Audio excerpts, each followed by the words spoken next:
It's the Fitness Lab Pittsburgh podcast, a new episode every week. A podcast about movement, part of making your life complete. Fitness Lab Pittsburgh, aka FitLabPGH, brings you interviews with people in the Pittsburgh area who understand movement is part of what makes life complete. Looking for a new movement idea or just want to hear interesting stories about people who make movement a priority? This is the podcast for you. Whether you consider the gym, dojo, or fitness studio your third place, or just want to learn more about movement, activity, and fitness to enhance your life, give FitLabPGH a listen. We interview locals in the Pittsburgh area who make Pittsburgh a great place to move. Subscribe to us on Apple Podcasts, Stitcher, or Google Play, or check out our website for other subscription options. Subscribing is free and gives you notifications when we release new episodes. Each podcast episode will be long enough to pique your interest and short enough to hold your attention. Have an idea for an episode? Know somebody we should interview? Or just want to connect with us? Drop us an email, fitlabpgh@gmail.com, or follow us on Twitter or Instagram at FITLABPGH. Already a fan of FitLabPGH? Check out our sister podcast, Moving to Live. Moving to Live is a podcast for movement professionals and amateur aficionados. Moving to Live offers weekly interviews with movement professionals featuring topics from career development to coaching tips and education resources to advice for parents of student athletes. We look forward to hearing from you, and we hope you enjoy our next interview, starting now.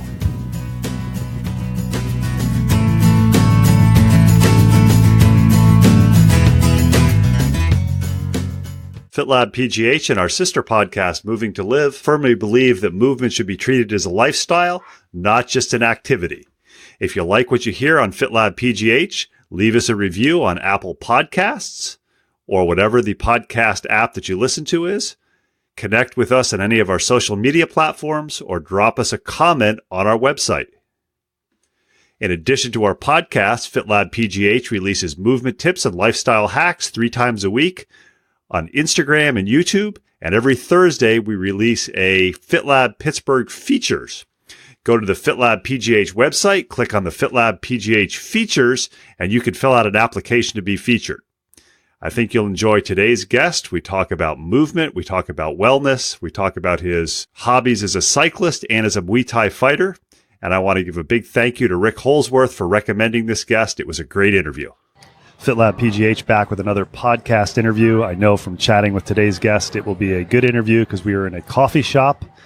I was talking with him before we started the interview, and I've said before, some of the best guests that we get are people who are recommended by other guests. He's already recommended a couple of people for me for future podcasts, and I was actually looking at my notes prior to coming here today, and I realized I could trace him back about 1.5 to 2 years, 7 degrees of separation from the first person that I talked to about doing a podcast. So we are here with Chris Yanakos. I butchered it. It's okay. Yanakos. It's okay. And I apologize for butchering it. It probably won't be the first time. Chris was recommended to us by Rick Holzworth. If you haven't checked out the podcast with Rick, we'll have a link in the show notes. So Chris, I want to thank you for taking time to talk to FitLabPGH. Yeah, glad to be able to be here.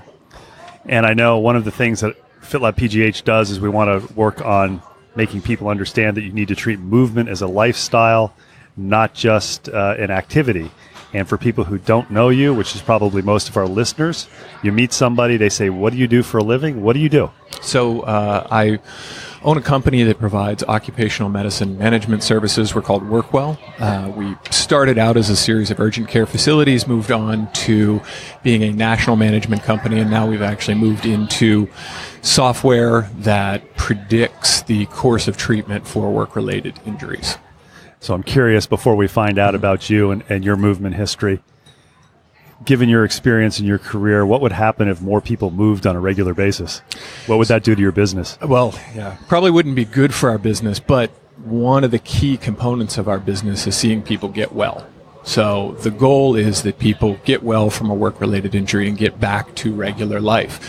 And so injuries happen, but for people that are more active, they happen, resolve, and have a lower incident of re-injury. So we would actually see people being healthier longer. I think that's a great comment. people get injured. And I think that's the hardest thing for people who start a movement practice. There's really two groups of people. And as a bike racer, I know you will understand this. One group of people has been injured, or of bike racers. One group of bike racers or bike riders has crashed.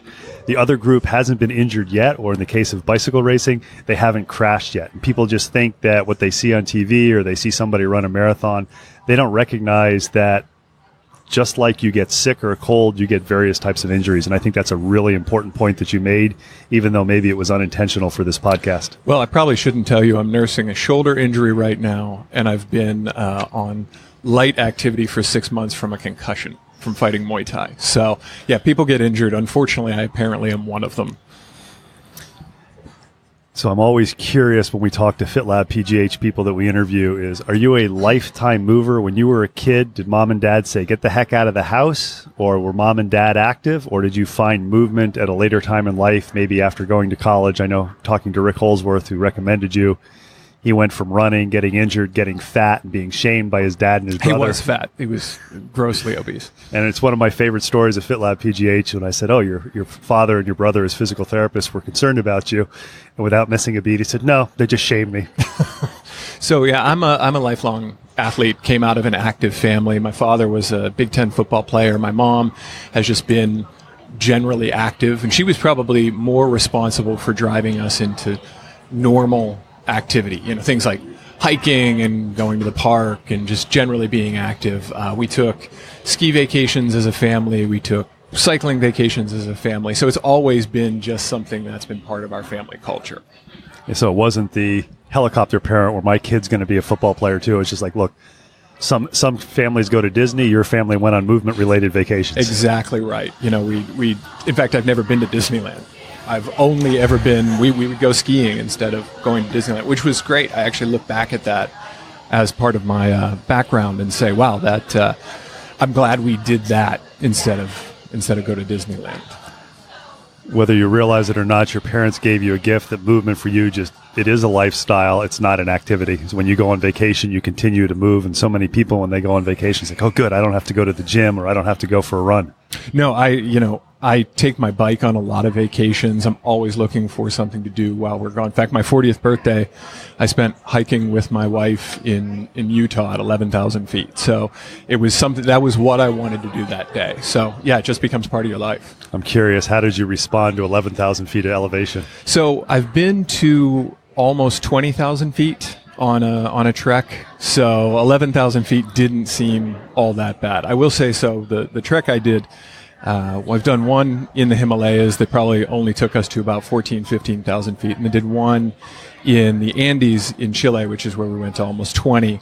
And at almost 20, there's not a whole lot of air. And it becomes very obvious. I was in great shape, and we were at the top, and I was sort of looking around going, okay, I'm feeling a little spacey. We've got to get down from there. So 11,000, not too bad. 20,000, real bad. And I never understood how people just curl up and die on Everest. And we were on our way up the mountain, and I sat down waiting on the friend I was hiking with, and it was sunny and warm, sitting against this rock. And I just said, I don't want to get up anymore. And I firmly understood how people just stop and freeze to death up on mountains. So it's the first time I ever got that. I've had the opportunity to be as high as a little bit over 14,000 feet. And thought you were going to die? No, I didn't think I was going to die, but according to my buddy who I was with who lived at elevation, once we got above 13,000 feet, I morphed into the 3 or 4 steps, stopped, holy shit. 3 or 4 steps, holy shit. And as a physiologist, it took me probably 500 feet before I remembered the pressure breathing, where you forcefully exhale so you don't build up carbon dioxide. And it still was really, really hard, but I think 14 to 15,000 feet for me is about the limit for me. It was fun, it was interesting, but I really don't want to go to 20,000 feet. Yeah, and the other thing about 20,000 feet, so it happened to be, a warm day. It's still cold. When you're not taking in that amount of oxygen that your body really needs, as soon as you stop, the cold just kicks in. So that forcing you to just keep going, get up, get down, and felt punch drunk by the time we got to the car. family vacations involving movement, was there a specific sport that you concentrated on in high school, something that maybe you continued on for college, or just overall being active? Sure. So I played baseball all the way up to college and ran cross country. And I'd been a skier. The family vacations were skiing and cycling. And so when I got to college, I actually took a break from formal athletics and continued on with skiing sort of as just something I enjoyed. Actually came out, went into the ski industry for a little while, so turned my hobby into an occupation for a little while, which was great. Then realized I had to actually move on with real life, which was unfortunate. And then we ended up getting back into cycling as a result of a surgery. So I took my childhood sports, turned them into adult sports, but really didn't do anything too formal in college. And I know Rick Holzworth was recommended to us by Kelly Collier, who had a great story when we talked to her about her first cycling race, where she ended up dead last at some race in West Virginia where she really thought that they were going to start playing Deliverance. No offense to West Virginia. I think I've done that race. Do you have a memory of your first cycling event where you maybe thought you were going to die, or it's like, wow, I don't know if I can do this? I've had quite a few events where I thought I was going to die. First cycling event actually didn't go all that badly. It was a pretty local race, and I spent a lot of time just trying to figure out how I kept ending up at the back. There's like the washing machine effect. I thought I'd get to the front, and then all of a sudden I would be somewhere in the back third again. I think it probably took me 2 years to figure out why that kept happening. So as for times I thought I was going to die, I did a 126-mile ride with about 16,000 feet of climbing. And I got to the end of that day, and I remember getting off my bike and thinking I never wanted to see it again. So it was like a bad breakup that day. I've told people who are thinking about doing an Ironman triathlon that you're ready for that when you're on a 80 to 100-mile bike ride, and at about 85 miles, running a marathon sounds like a pretty good idea because you want to get off the bike. I thought you were going to say when you get to 85 miles, you're just getting warmed up, because I know a lot of Ironmen who, they get warmed up around 50 miles, then they really start to go. I'm curious because one of the reasons you were recommended by Rick is we're talking to him, and he says, you need to talk to my buddy because he's a bike racer and he does martial arts.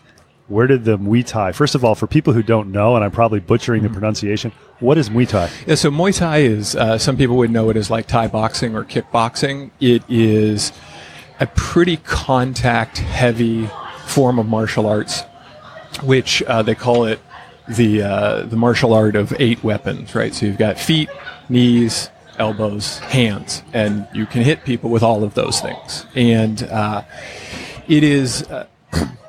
It's a pretty intense subculture connected with it because everybody is geared around fighting itself. It's a national sport of Thailand, so that ends up being a mecca for a lot of people, but heavily contact-based martial art. How did you get into that? So my wife and I were trying to get pregnant, and it turns out that when you're trying to get pregnant, cycling is maybe not the best thing for you to be doing. Or, I don't know, something about little bike seats and spandex, which is probably one of the reasons that none of us should cycle in the first place, because none of that is particularly good for you. But I had to take a break from that. As a lifelong athlete, there wasn't really a good way to take a break. I had to just sort of, I have to do something. And the gym was boring. I was always used to being active, not just picking up heavy things and putting them down. So I took up Muay Thai and started fighting that, really enjoyed it, was going 3 times a week, usually about an hour and a half to 2 hours of that. And then, unfortunately, got hurt over the summer in a freak accident while sparring. So that kind of took me out of that for a little while. But, the nice thing about it is the intensity level of the 3-minute rounds is really high. So it got to some of that competitiveness that I love from cycling in these little short bursts of sparring. I'm curious because most people would think of 3-round bouts as being an anaerobic type of exercise and cycle racing as being aerobic. What happened when you first went to Muay Thai? Was it, what am I getting myself into? Were you sucking gas or really out of breath? Or did you find there was a pretty good translation and the 3-minute rounds are actually more aerobic than people think they are? Yeah, they're more aerobic than people think they are. It was actually somewhat similar to when we would do interval training or in certain types of races for cycling, where you're doing effectively a 3-minute everything you can do for 3 minutes effort, and then you're getting 30 seconds or a minute break and then going right back into it. So it was replicating a lot of what I was feeling from bike racing. The big difference being that it was a much more total body exercise than bike racing was. So there was a lot of upper body in there, and I didn't realize I could get that tired doing Muay Thai, and would go home, just totally beat up, tired, hit the couch, and felt like I raced every day I went to Muay Thai. So the translation was actually, I think, not that different. You get used to suffering to a degree, but it was certainly surprising at times. I'm curious, you had to pick one of the two to do. Which would you pick?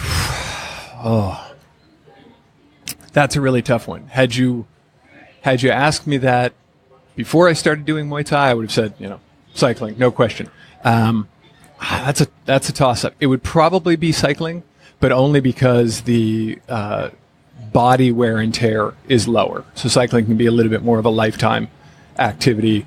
Muay Thai, not as much. A lot more bumps and bruises. At FitLabPGH in the sister podcast, Moving to Live, we look at movement as a lifestyle, not an activity. And I'm probably not telling any secrets for Chris because he just mentioned that he celebrated his 40th birthday a few minutes ago. And for the people that I've talked to on Moving to Live, the sister podcast, I found that many of them were pretty good athletes, bike racers, runners, etc. And when you talk to the younger ones, below about 35, the goal is all about what can I do to get faster? Mm-hmm. And then it seems somewhere around 35, it's the point where they start to say, I want to get faster. I have some goals, but my real goal is I want to be able to do this the rest mm-hmm. of my life. And it sounds like you're in that same category as I really like the Muay Thai, but I want to move the rest of my life. And probably the most bang for the buck of the two activities that I really love is cycling. Yeah, I would say, though, a key as I've been an athlete my whole life is not hyper-specializing, right? So it isn't just exclusively cycling, because there are inherent problems with only cycling, right? And so, skiing in the wintertime, hiking, getting to do a lot of different things that are active, and also finding things that I could engage with other people on while being active were also important. So I think you're right. It's not, it's not exclusively, I'm going to do one sport, that's it, I got to get faster. And it sort of changed over to, I'm going to do this sport, I love it, but I also kind of want to do other things with my activity. And that was an important part of it for me. And you mentioned when we first started talking about your background as a business owner, some people don't prioritize movement. And we talked a little bit about how moving helps basically put money or energy in the bank so that you can recover from those injuries that you will get, whether they're from activity or from job injuries or car accidents. So a lot of times people say, well, boy, I'd love to go to the gym or I'd love to do cycling or something, but I just don't have time. As somebody who's you're meeting me in a suit and tie, how do you fit the movement in? Because I know that's a struggle for a lot of people. Sure. Well, the way to fit it in is it's a priority. So it has to be a priority in life.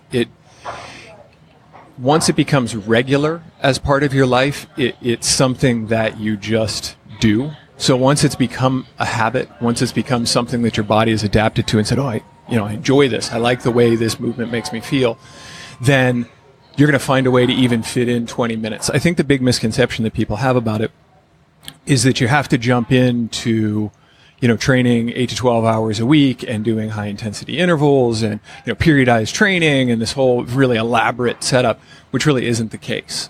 The key is really just moving. It's actually the same thing I say about diet too. The key is making incremental change that can become a much bigger change over a period of time. So, that's what I would say about how do I fit it in? How do I have the time? Make it a priority and do it in small bursts. And then you'll find after a period of time, you'll be saying, I don't want to skip this. I want to do that. It's part of self-care. I feel better. My brain feels better. I work better. I sleep better. So, it becomes a tool in the toolbox. It's interesting. You said micro bouts of exercise. I just read may have been the New York Times today. They talked about micro bouts of exercise, taking the steps instead of an elevator. And that's becoming more and more popular simply because too many people either aren't moving or they're taking what you said. They're saying, I got to start going 10 to 12 hours a week. I can't do that, so I'm not going to do anything. Yeah, so I take a little bit of a different opinion on that because I think that people should be active, in their daily life with how some people count steps and things like that. But I think there's value in looking at exercise as its own thing, and saying consciously, mindfully, I'm going to get up and exercise. I'm going to get up and do something active. And there's value to identifying it as that. And so, although the microbursts of exercise, I think, are important, I think there's also something important mentally about saying, no, I'm going to exercise now. Carve that time out. And I think that's probably why Rick recommended we interview you, because I know he commutes to work by bike, and he said that's his time where he can think. Oh yeah, and it's a regular part of his life. I think it's also interesting the fact you said that it makes you feel better, and you really do treat it as a lifestyle. So I'm curious. Always, my two favorite questions for FitLabPGH guests is, first of all, the most interesting, difficult, most fun, or whatever it is, if you're sitting around having the cup of coffee or something, or beer with friends, and you want to kind of one-up them on something that was cool or fun that you did for a movement activity in the past. What was it, and would you do it again? Ooh. So the climbing the mountain in Chile is a good one-upper. The 126-mile bike ride with the 16,000 feet of climbing down in Deep Creek, that's a good one-up. What other activities would you do either of those again, or both of those again? I would do both of those again in a second. Wouldn't even hesitate. In fact, I would go higher and farther because that probably just part of my personality to look at those goals, wanting them to be just a little bit more. And then, is there a movement activity on your bucket list? It's like, some people don't like to use the term bucket list, but there's something at some point. It's kind of in the back of your mind. It's like, I'm going to do this at some point in time. So at some point in time, I'd like to climb Mount Kilimanjaro. I think that'd be a lot of fun. Part of the fun in that for me is also I was a liver donor to my mom back in 2003. And that's actually what got me back into cycling. It did a lot of damage to my core. And so I couldn't do, contact-related activities. And so I had to find something. The gym wasn't working because I had so little core strength that things like squats just didn't work. And so I had to find something, and cycling was what I came back to. And so I think that, being a liver donor and getting to do something like climbing Kilimanjaro, being, as far as I can tell, the first live liver donor that would do that would be really an awesome thing to do. So that's on the bucket list. That and riding the death road in Bolivia. So that's like this horrible, horrible stretch of road that you can bike down.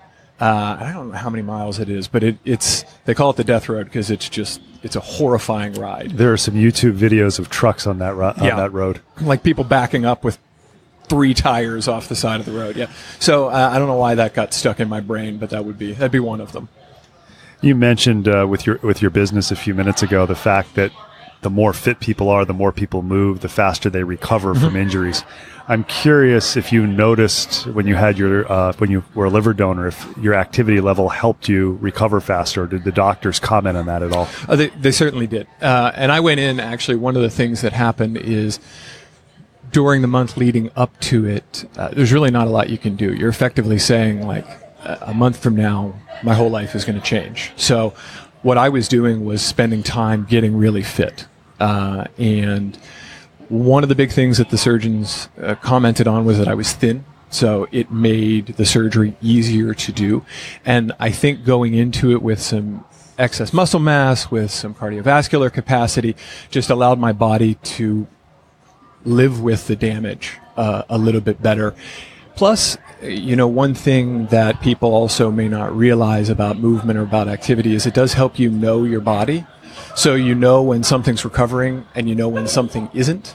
And so it sort of let me say, yeah, I feel bad, I feel crappy, but I also know that it's getting a little better every day. Or this feeling is probably this sore back is probably going to subside because I just started doing this thing again. So I think being really fit did help me recover, but not exclusively in just the physical aspects, but also in the knowledge of my body. You mentioned a few minutes ago also the fact that with cycle racing and with Muay Thai, you learned what it was like to hurt. That's a thing, yeah. It's a thing. So I would imagine that helped with the recovery from surgery. You woke up, it's like, oh, wow, this is painful. And you probably said, oh, this is maybe like or similar to how I felt at another time, whereas somebody who wasn't used to being very physically active may not have been used to that severe discomfort. Sure, although that I will say that discomfort was far and away more than anything I had experienced. It was definitely different. But that is one of the things as an athlete is getting used to being uncomfortable. I think of it, in particular with cycling, although Muay Thai is somewhat similar, is it's kind of like a hot bath. As soon as you get in a hot bath, it feels really hot. You know, your feet burn, your hands burn. But after you've been in there for a few minutes, it's really not that bad. In fact, it gets kind of comfortable. And cycling's the same way, right? When you first start doing these intense bouts of exercise, you think you're going to die.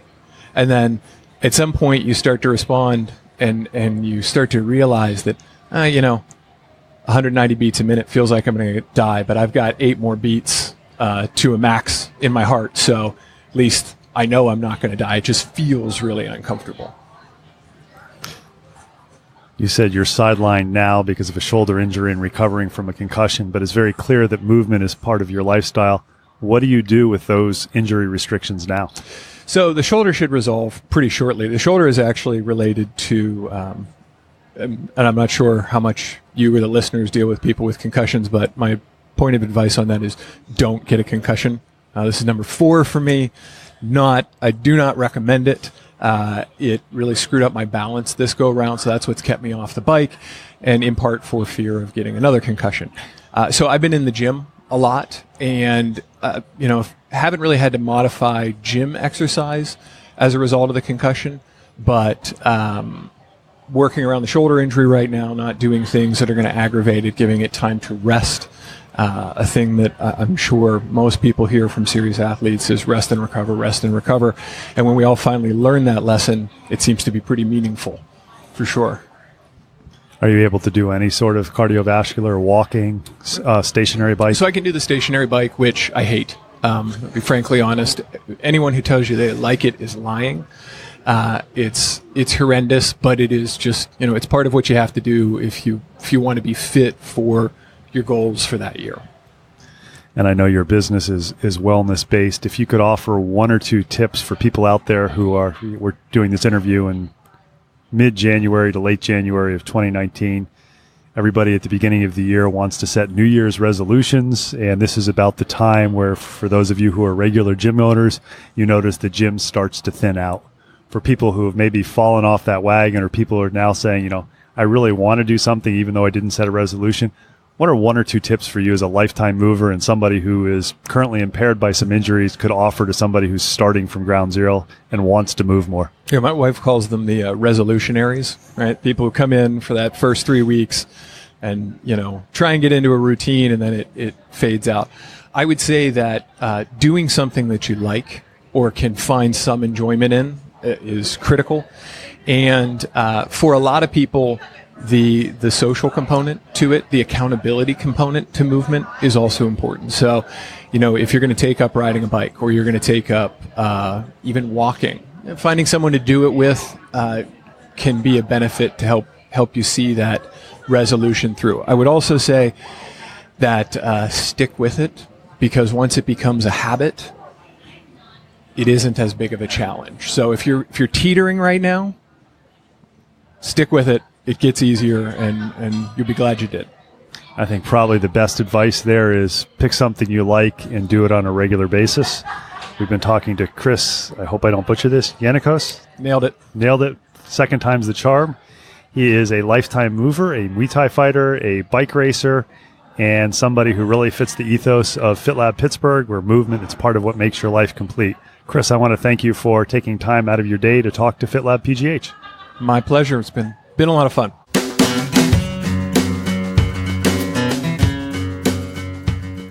Thanks for listening to the latest episode of FitLab PGH, brought to you by Moving to Live. Intro and exit music is Marathon Man by Jason Shaw.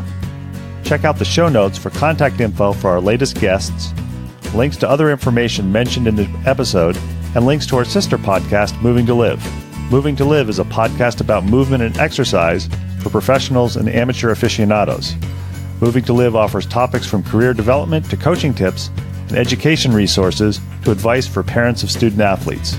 You can subscribe to us on Apple Podcasts, Stitcher, or Google Play, or check out our website for other subscription options. Your free subscription gets you notified when we release a new episode. Questions, comments, suggestions? Email us at fitlabpgh@gmail.com or follow us on Twitter and Instagram at fitlabpgh and like us on Facebook. If you enjoy our podcasts, please tell your friends about us and consider leaving us a review on Apple Podcasts. Make FitLabPGH a go-to place to learn more about movement in the Pittsburgh area. Until next time, keep on moving.